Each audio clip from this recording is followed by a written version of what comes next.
मेरे प्यारे बच्चे, मैं जानती हूँ कि धन की कमी तुझे बहुत परेशान कर रही है। एक समय ऐसा था बच्चे जब तेरे घर में खुशी का माहौल था, परिवार में सभी सुखी थे और पैसे की कोई कमी नहीं थी। तुम्हारे घर में सब कुछ सही चल रहा था, लेकिन अब अचानक बच्चे यह कठिनाइयाँ क्यों आई हैं? 0022 ये सवाल तू अपनी माँ से कर रहा है। धन का अभाव क्यों है? 028 ये सिर्फ एक समान आर्थिक समस्या नहीं है बच्चे, इसके पीछे गहरा कारण है। मैं तुझे सब बताती हूँ। कभी कभी जीवन में कठिनाइयाँ और संकट हमें अपने कर्मों के परिणाम के रूप में मिलते हैं। यह भी हो सकता है कि तुम्हारे परिवार में बच्चे कुछ लोग हैं जिन्होंने अतीत में अत्याचार किया है, दूसरों को दुख पहुंचाया है और पाप किए हैं। वे अब अपने कामों का फल भुगत रहे हैं। बच्चे याद रखना, कोई भी कर्म बिना परिणाम के नहीं जाता है। परिवार के कुछ सदस्यों ने बच्चे जो पाप किए हैं, उनका असर अब तुम्हारे ऊपर हो रहा है। उन्होंने दूसरों को बहुत तकलीफ दी थी और अब वह पाप उनके परिवार पर भी असर डाल रहा है। ये पाप उनके साथ रहने वाले हर एक व्यक्ति के जीवन में चुपके से प्रवेश करता है। यही कारण है बच्चे कि तुम्हारे जीवन में संकट आ रहे हैं। अगर कोई पिता बुरे कर्म करता है ना, तो उसकी सजा उसके बच्चों को भुगतनी पड़ती है। ये एक बातें हैं बच्चे, यही होता है और यही सच्चाई है जिसे बहुत से लोग नहीं समझ पाते। लेकिन बच्चे, तुम्हें ये जानने की जरूरत है कि ये स्थिति आज स्थायी है। तुम जितनी तकलीफें अब महसूस कर रहे हो, वह सिर्फ उस पाप का परिणाम है जिसे पहले किसी ने किया था। बच्चे बच्चे, मैं तुझे आगे बताऊंगी कि तुझे एक खजाना मिलने वाला था, लेकिन तेरे परिवार के सदस्यों के चक्कर में कैसे असंभव हो गया है। 1:59, लेकिन बच्चे 2:16 उससे पहले मेरी एक बात सुनो।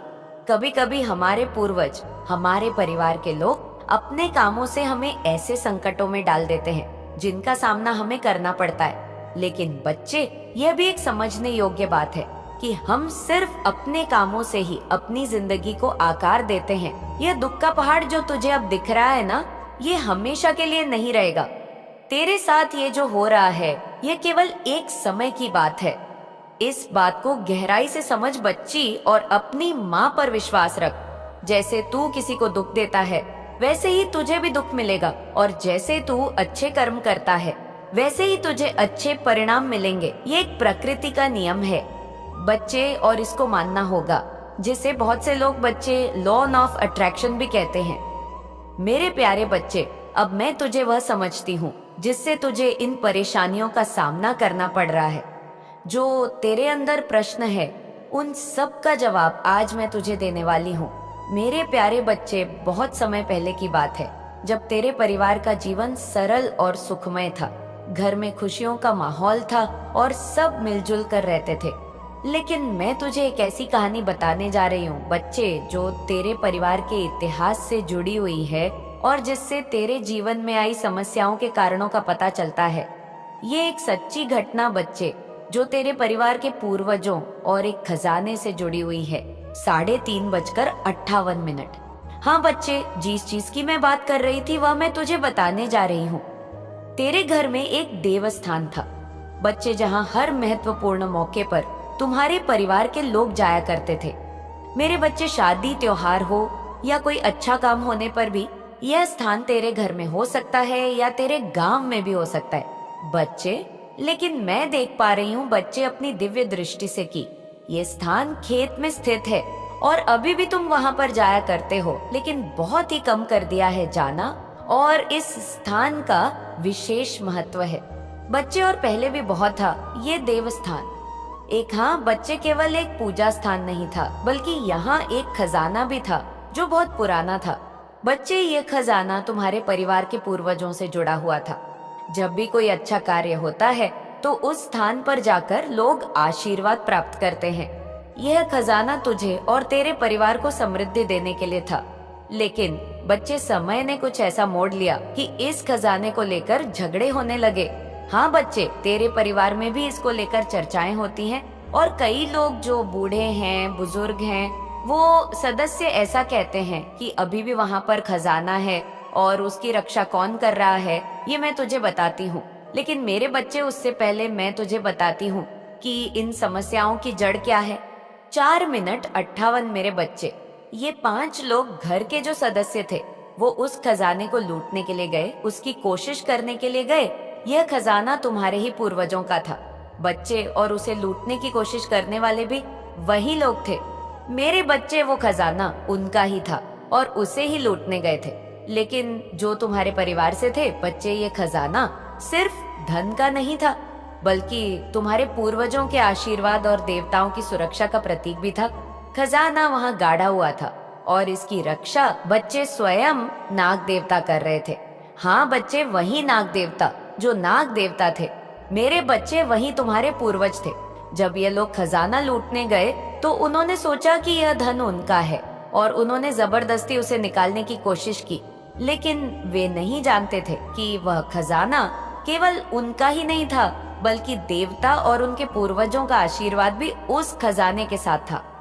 नाग देवता ने उस खजाने की रक्षा की थी बच्चे, क्योंकि वे तुम्हारे पूर्वज थे। यह खजाना सिर्फ उनके आशीर्वाद से सुरक्षित था, और जब उन्होंने इसे लूटने की कोशिश की तो उन्होंने अपना और अपने परिवार का विनाश खुद ही लिखा। बच्चे, हाँ बच्चे, तुम्हारे पूर्वज इससे बहुत नाराज हुए। जब तुझे यह सब बताती हूँ ना बच्चे, तो मुझे भी बहुत दुख होता है कि कैसे कोई कर सकता है, जबकि बच्चे ये खजाना तुम्हारा ही था। लेकिन समय आने पर तुम्हें वह मिलने वाला था। लेकिन बच्चे, इन कारणों से, इन पाप ने इनको पूरा बर्बाद कर दिया। मैं देख सकती हूँ बच्चे कि तेरे पूर्वज में गुस्से का माहौल बन चुका है। अब वे दुखी हैं क्योंकि उन्होंने देखा कि उनके आशीर्वाद और खजाने को लूटने का प्रयास किया गया था। वे अब तुझसे संवाद करने के लिए स्वर्ग से आए हैं ताकि तुझे इस स्थिति का समाधान मिल सके। बच्चे, तेरे पूर्वजों ने तुझे माफ कर दिया है, उन लोगों को माफ कर दिया है जो इस घटना में शामिल थे। बच्चे, यह घटना सिर्फ एक खजाना लूटने की नहीं थी, बल्कि यह भी एक सबक था कि तुम्हारे परिवार के सदस्य जिन्होंने यह किया, उन्हें अपने कर्मों का परिणाम भुगतना पड़ा। अब भी तुम्हारे जीवन में दुखों का कारण बने हुए हैं, क्योंकि जो लोग अपने पूर्वजों के आशीर्वाद को तुच्छ समझते हैं, उनका जीवन दुख और कष्ट से भरा होता है। बच्चे, मेरे प्यारे बच्चे, इस सब का मतलब यही है कि तेरे पूर्वज का आशीर्वाद अब तुमसे दूर हो गया है, क्योंकि जो लोग अपने पूर्वजों का अपमान करते हैं वे हमेशा समस्याओं का सामना करते हैं। वे खजाने की लूट के कारण अपने आशीर्वाद से वंचित हो गए हैं। लेकिन बच्चे, मैं तुझे बता दूं कि समय आने पर सबको अपना भाग्य मिल जाता है। जो खजाना कभी तुझसे दूर था वह अब तुम्हारे पास आ सकता है। हाँ बच्चे, अब वही खजाना तुम्हारे पास आ सकता है, क्योंकि वह समय आ गया है। लेकिन इसके लिए तुम्हें पहले अपने पूर्वजों से माफी मांगनी होगी और उन्हें सम्मान देना होगा। बच्चे, जो नाग देवता थे वही तुम्हारे पूर्वज थे और उनकी ही रक्षा वे खजाने की कर रहे थे। यदि तुझे अपने जीवन में सुख और समृद्धि चाहिए ना बच्चे, तो तुझे पहले अपने पूर्वजों और देवताओं का सम्मान करना होगा। उनका आशीर्वाद पाकर ही तुझे अपने जीवन में संतुलन मिलेगा। बच्चे, तेरे जीवन में जो समस्याएं आ रही है ना, वे उस खजाने की लूट के कारण है। और इस समय है जब तुझे अपने परिवार और अपने पूर्वजों से जुड़े कामों को सही करना होगा। मैं सब बताती हूँ बच्चे तुझे। यदि तुझे उस खजाने की प्राप्ति चाहिए जो तेरे पूर्वजों ने संचित किया था, तो उसे अपनी मानसिकता और दृष्टिकोण बदलने होंगे। बच्चे, हाँ बच्चे, तुझे यह समझना होगा कि जो कुछ भी तेरे पास है ना, मैं तुझ तक सिर्फ देवताओं और तेरे पूर्वजों के आशीर्वाद से ही आ सकता है। इसलिए तुझे अपने कर्मों का पुनर्मूल्यांकन करना होगा और उन्हें सुधारना होगा। यह समय तुझे अपने आत्मविश्वास और विश्वास को मजबूत करने का है बच्चे, ताकि तेरे जीवन में फिर से समृद्धि और शांति आ सके। हाँ बच्चे, मेरे बच्चे के पूर्वजों ने, मैं देख पा रही हूँ कि अब तुझे माफ कर दिया है का तूने बहुत दर्द भोग लिया है। 10:02 बहुत तकलीफें झेलनी है और अब समय आ गया है कि तेरे पूर्वज तुमको और मौका देना चाहते हैं, तुम्हें फिर से उस खजाने की ओर लाना चाहते हैं। बच्चे, वह सब तुम्हें देना चाहते हैं। तू सोचता है कि तेरे साथ ये सब क्यों हो रहा है। 10:26 तू कभी किसी का बुरा नहीं किया, तू निर्दोष है। हर बार तू ये सोचता है, फिर भी जीवन में कई संकट आ रहे हैं। बच्चे तेरे, लेकिन बच्चे जन्म एक बार नहीं मिलता, या याद करके जन्म एक बार नहीं मिलता। याद एक बार रहता है या एक चक्र है। बच्चे हम कई बार जन्म लेते हैं, खासकर उसी घर में, उस परिवार में, ताकि हम अपने पुराने कामों का फल भोग सके। जन्म और मृत्यु का यह चक्र हमारे पुण्य और पाप पर आधारित होता है। बच्चे, तुझे समझने की आवश्यकता है कि यदि किसी के जीवन में कोई बुरा घटित होता है तो वो उस व्यक्ति के पिछले जीवन के कर्मों का फल होता है। और यह भी सत्य है कि यदि कोई इस जीवन में सही कर्म करता है तो उसका भाग्य बदल सकता है। बच्चे, और आज मैं यहाँ तक आई हूँ, इस संदेश को तू सुन पा रहा है तो इसका मतलब बच्चे यही है कि तेरा भाग्य उदय होने वाला है। ये जो तू देख रहा है ना कि तेरे परिवार में संकट पर संकट आ रहे हैं, धन की कमी हो रही है, लोग दुखी हैं, ये सभी घटनाएं सीधे तौर पर तुम्हारे पूर्वजों के कर्मों से जुड़ी हुई हैं। बच्चे, उन्होंने अपनी गलतियों के कारण इस चक्र को बढ़ाया, जैसा कि मैंने तुझे बताया। लेकिन अब तू इस चक्र को तोड़ने के लिए तैयार है, क्योंकि अब तू मुझसे जुड़ चुका है, अपनी माँ से जुड़ चुका है। बच्चे, अपनी काली माँ से। मेरे प्यारे बच्चे, अब जो कुछ भी हुआ है ना उसको तू भूल जा, क्योंकि अब मैं जो तुझे बताने वाली हूँ उसको सुनकर तुझे बहुत खुशी होगी। मेरे प्यारे बच्चे, तेरे पूर्वजों ने अब तुम्हारे परिवार को, अपने परिवार को माफ कर दिया है। बच्चे, अब धीरे धीरे तेरे कर्मों में सुधार होने लगेगा। यह कोई एक दिन का काम नहीं है, लेकिन ये शुरुआत है। जिस प्रकार तू इस मार्ग पर मेरे साथ चला है, मेरे संदेश को सुना है, वैसे ही अब तेरे कर्म सुधरेंगे। यह सुधार तुझे अपने जीवन में महसूस होगा।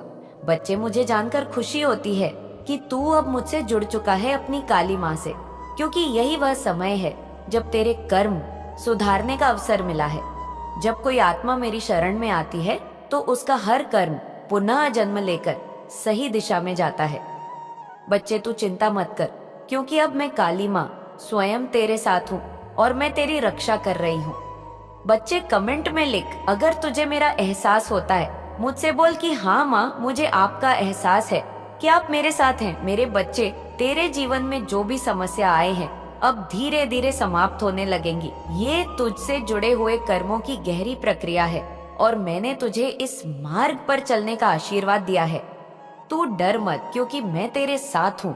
तुझे समझना होगा कि तू अकेला नहीं है, तेरे साथ तेरे पूर्वज और देवी देवता भी हैं। बच्चे, अब ये जो धन की कमी है ना बच्चे, इसी के चक्कर में बच्चे तू बहुत परेशान है। जो संकट है ये सब अब खत्म होने वाला है। तुझे विश्वास रखना होगा बच्चे कि जो तेरा खजाना था वह धीरे धीरे तुझ तक वापस आने वाला है। लेकिन इसके लिए तुझे अपने कामों को सुधार करना होगा। अब जैसे ही तुझे अपनी गलतियों का एहसास हुआ है, वैसे ही तुझे अपने कर्मों को सही दिशा में बदलने का अवसर मिलेगा। बच्ची, तू जो कर्म करेगा ना, उसी के आधार पर तेरे जीवन में सुख समृद्धि आएगी। जो पाप पहले किए गए थे, अब उन्हें पुण्य में बदलने का समय है। यह कार्य धीरे धीरे समय के साथ होगा। तुझे अपनी सच्चाई के साथ मेरे पास आना है और मैं तुझे उन कर्मों का शुद्धिकरण भी दूंगी। बच्चे, अब जो मैं तुझे बताती हूँ वह बहुत महत्वपूर्ण है। बच्चे, ध्यान से सुन। तेरे जीवन में जो भी उलझने हैं उन्हें सुलझाने का समय आ चुका है। यह बदलाव तेरे अपने हाथों में है। तू जितना अधिक सच्चे दिल से मुझे अपनाएगा, उतना अधिक जीवन में सुख शांति का अनुभव करेगा। तेरे पूर्वजों ने तुझे माफ कर दिया है और अब तेरा यह जीवन अपने सही रास्ते पर चलने के लिए तैयार है। तेरे कर्मों का शुद्धिकरण हो चुका है। अब तुझे उन सब चीजों का निराकरण मिलेगा जो कभी तुझे दुख देती थी।